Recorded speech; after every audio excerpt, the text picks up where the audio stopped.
wanted the war, man drill, earth, wind, and fire feeling, but hip hop.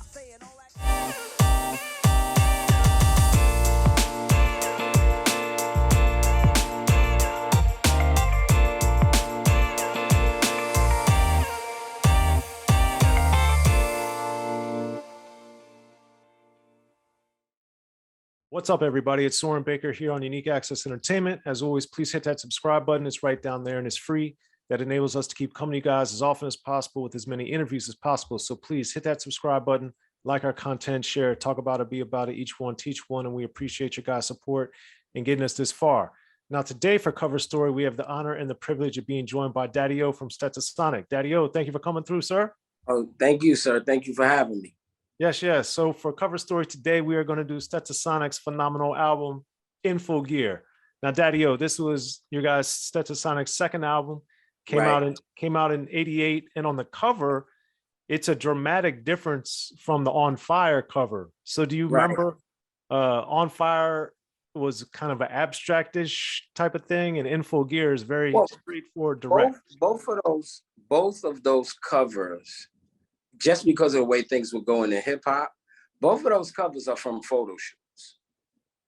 So the On Fire one was from a photo shoot, but they, I don't know, they animated it a bit. Back then, however they did that. Nowadays you could just do that stuff on your phone, but they animated it a bit.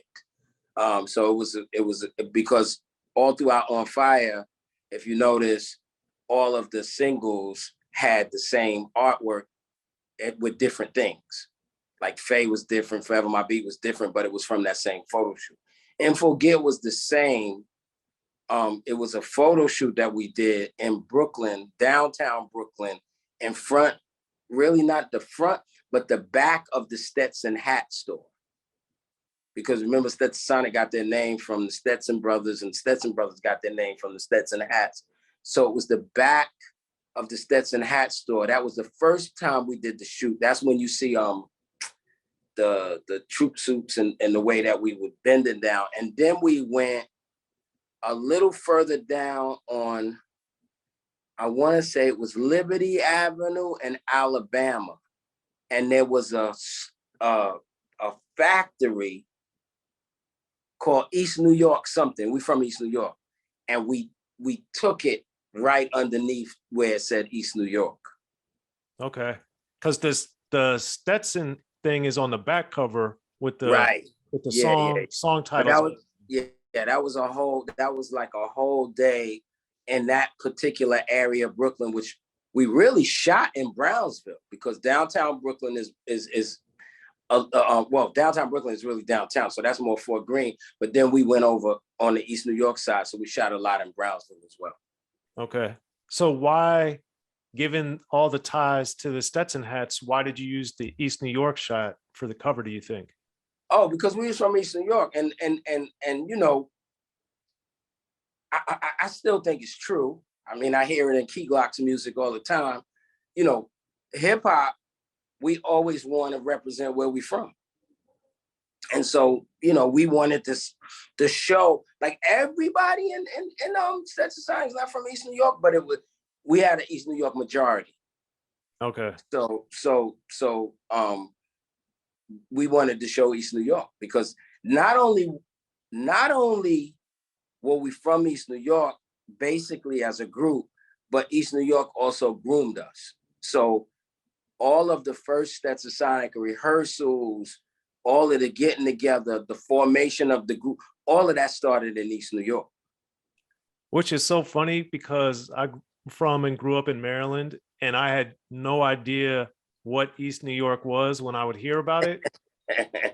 My geography, I knew there were different parts of Brooklyn and all these different things, but I just couldn't figure out, like, where is East New York?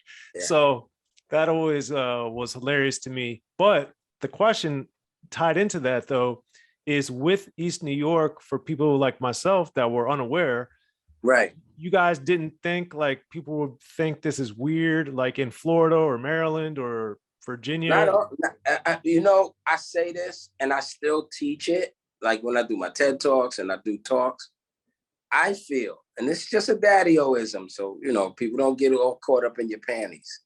I feel like all great music is made for 5 blocks. That's what I feel. I feel like that is your aim. Your aim is 5 blocks. I feel like anybody that comes out, it's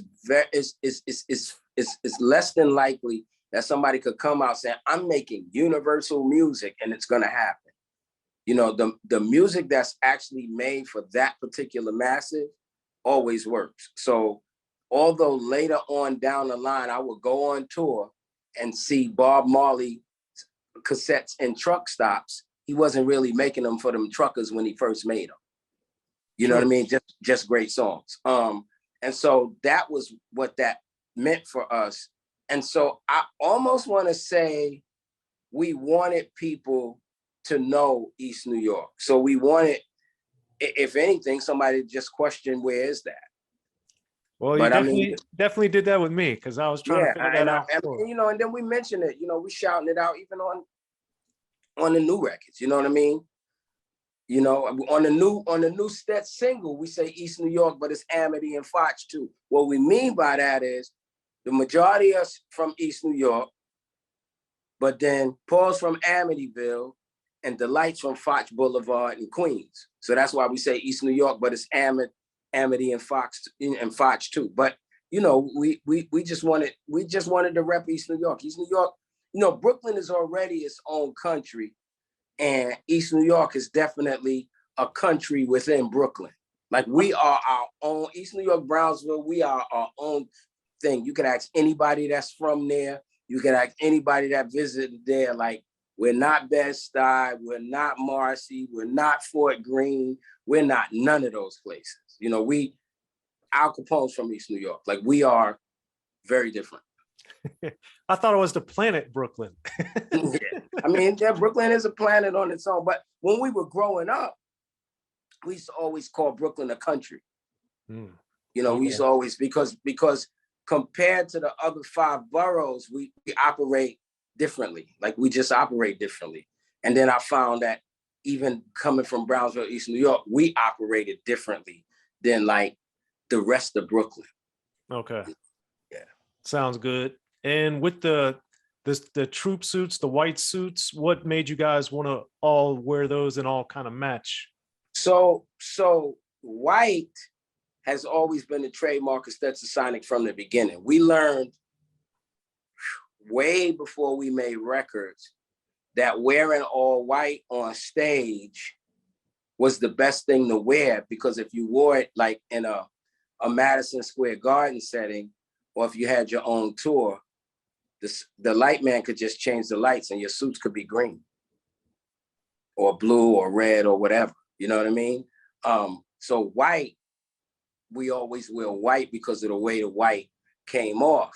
The troop endorsement came through Tommy Boy. Okay. You know, I think there was 3 people, it might have been more, but there was kind of 3 acts that Troop took to, which was Stetsasonic, LL Cool J, and MC Hammer.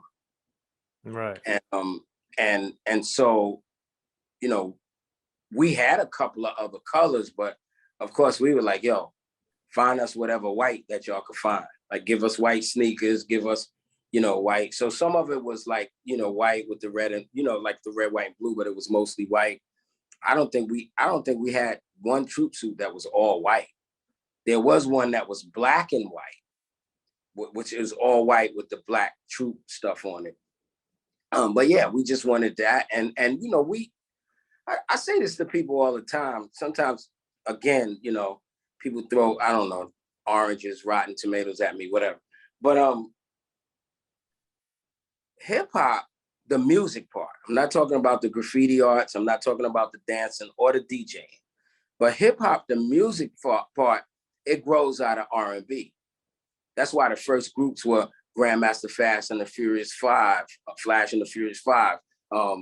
Fantastic Five, Cold Crush 4, Treacherous 3, Fearless 4. All that comes from watching the Four Tops and the Temptations and all of that. That's where all that comes from. So those groups dressed alike. When they came on stage, they dressed alike. So we were, you know, we always wanted to dress alike. You know what I mean? Even to this day, you know, when we get endorsed, I mean, sometimes we don't so much get endorsements, but even to this day, we wear the same thing on stage. I mean, it's just a uniform thing to do on stage, and it works out. It's a, I don't know, it's like we learned early on about the science of distraction for the audience. And audiences can easily be distracted by the smallest thing. You want them to concentrate on you. You want them to be into your talent. And so when you're uniform, now they're seeing this group perform. And it's not, there's no real individual kind of picking out. I'm not saying that some people didn't like the light, some people didn't like Wise. That's not what I'm saying. But you're seeing a group perform and you know that it's a group. Right. You know, when you're not uniform, then, you know, you could look different. It could be different. I'm not saying, I mean, there's some people that did it and it worked. But for the most part, that's where we got it from. And I know, and nobody can deny this part, that, you know, that came from just our predecessors, like the R&B groups that came before us. Gotcha. Okay. And then do you remember why, like, Delight had a hat, nobody else did? Do you remember what the additional styling was for the info gear? No, I mean, I think D always had these, D had always got these leather, he used to get these leather ball caps all the time. So sometimes, so when we went on tour, we didn't wear white every night because we had went to Delancey Street and found these velour suits. So some of the photos that you can find on the internet, you might see us with those velour suits on. So sometimes we might do a black once or red once or blue once. And Delight had found like these leather ball caps that were like in all of the colors. So, you know, he used to do that. It was just something. And then, you know, you got to understand, like, haircuts, even now for me, but haircuts back then was a big thing. You know, it was a real big thing to have haircuts. So for the most part, a lot of rappers you wouldn't see with hats on unless it was a stylistic thing. Like you seen BDP with the hats, but then those were like the same hats that the Rastas wore. And, you know, Chris did that on purpose. So, you know, I think that was just a personal thing for Delight, but for the rest of us, for me, you know, high top fades was in, so I wanted my fade. Fuquan always had his waves, you know what I mean? Like it was that kind of thing. Wise always had his waves, so. Okay. And then with the wording and the lettering on it, you had the red letters for the name, the name Stetsasonic, then you had the yellow star, and then the LP title in green. Do you remember how the color scheme came about in that part? I'm almost sure that was the art department at Tommy Boy, because I do not remember us. I remember approving it. I don't remember creating it. Okay. So just like I was talking about the photo shoot, most of what any of us did during those particular days was the whole introduction to the record business. And then it was I know people get mad, but those budgets were not high. And it wasn't not high because the label was rich. The labels weren't rich. Because I'm gonna talk to you about this movie. Me and you can make it together. I'm not even gonna give it away. I'll just talk to you about it. But those label owners was doing as much as they could for their buck. They had to spend money wisely or they would have ran out of money very quickly. There was no major distribution. Major distribution was to come along way later than that. So they had to pay for everything, we could say pretty much out of pocket, because it wasn't like Bitcoin was around or there was incredible stock brokers and they just had this pile of cash that they could just dump into this rap label, right? And they had to have staffs and all of that. So most of that was just the introduction to everything in the record business. So it's like most things we use for more than one thing. And then, so when it comes down to like the artwork and everything, like, most of everything was done in-house. So then was the Talking All That Jazz video the same day as the photo shoot? Because No, Okay. that wasn't. Tommy Boy did not believe that video sold records. Yeah, I remember you told me that, and that blew my mind. Yeah, and so their thing was, let's see if this thing gets any buzz, gets any chart, gets any ads, and then we'll chase it again. But just to their benefit, even though like I said, some people get mad at me saying it, they had to figure out what they was gonna. It wasn't like I do a video now. I could go out and do a video at a fraction of the cost that I did back then and still look better than those. Right. This was film. This was, getting people to do it. That's why you've seen a lot of videos be produced by Ralph McDaniels and Vid Kid, because they was giving all the labels a break, and on top of that, they had a video show. So it was like, that kind of thing. So that was all of that. But no, Talking All That Jazz was done later, after the record blew up a little bit. Okay. Yeah. Interesting. All right. So then as you look back at the Info Gear album cover, what would you say is kind of the legacy or the significance of it for you and for Stetsasonic? I think the way we look, I think for me, the look, because we accomplished what we wanted to. I remember everybody in the band being very happy with that shoot and with those pictures, because we wanted to, we needed to come across that way, but we wasn't flashing them. We wasn't a group just full of MCs. It wasn't just like, it wasn't a bunch of rappers and just one DJ. Like, it wasn't that. Cats in that group was doing different things. Wise now was rapping more, but at that point, Wise was part of the band. You know what I mean? So you got, these are band members. These are guys that's in the background making the music. It's certain guys up front, certain guys in the back. So we wanted that feeling in hip hop. So it's like we wanted the war, man drill, Earth, Wind, and Fire feeling, but hip hop. You know what I mean? And I think we established that. I think we got there. I think it really, really got there, because we were not, even on the first, if you look at the Info Gear, not Info Gear, the On Fire album cover, you'll see that. You see us up front, you kind of see me down, see the guys besides me, and then you see DB and Paul in the back. You know what I mean? We wanted to establish that hip hop band look, like you're looking at a band. And that's the legacy for me. It's like, I still think that when you look at that, you're looking at a band. Now, granted, some people nowadays may look at it and think everybody on there is rappers, because that's just what's happened with the industry. Right. But, to be able to pick those people apart, you remember the sleeve that we had inside Info Gear, that was our pride and joy. With the ID and breaking everything down. Yeah, breaking everything down, and Paul in front of Turner and DB in front of keyboard. That made us feel good, because again, we wanted to define something that had not been done in hip hop. Yes, make the forefathers, Mel, Kaz, all of them proud, but something that just hadn't been done in hip hop. Well, I'd say you did it, and Info Gear is a great example of that. So, Daddy-O, thank you. Yeah, thank you for coming through the cover story, man. Always appreciate it. Yes, sir. Peace.